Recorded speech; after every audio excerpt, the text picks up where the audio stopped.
এক শুক্রবার সকালে অর্থমন্ত্রী কিবরিয়ার পিএস ডক্টর পারভেজ প্রধানমন্ত্রী বাসভবন গণভবনে এসে 10 টাকায় শেখ মুজিবের ছবির লেআউট ডিজাইনের খরচা প্রধানমন্ত্রী শেখ হাসিনাকে দেখান।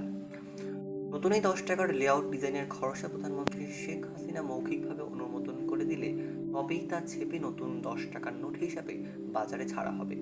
এই 10 টাকার খরচা লেআউট ডিজাইনের উপর ছিল আল্লাহর ঘর মসজিদের ছবি এবং পিছনে ছিল শেখ হাসিনার পিতা শেখ মুজিবের ছবি। প্রধানমন্ত্রী শেখ হাসিনার লেআউট ডিজাইনের খরচাটি দেখে অর্থমন্ত্রী পিএস ডক্টর পারভেজকে ক্ষিপ্ত হয়ে বললেন, এ কি, জাতির পিতার ছবি পিছনে কেন?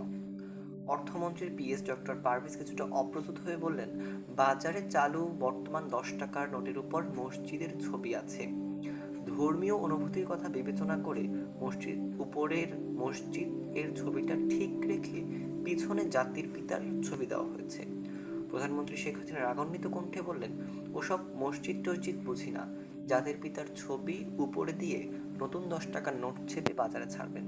আমার বাবা যে জাতির পিতা, এটা শয়তানের জাতকে গিলাতে হবে।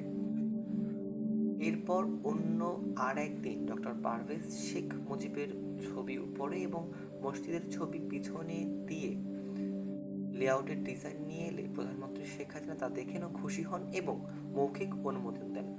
বর্তমান বাজারে শেখ মুজিবের ছবি সম্বলিত যে নতুন 10 টাকার নোট রয়েছে, এটাই সেটা।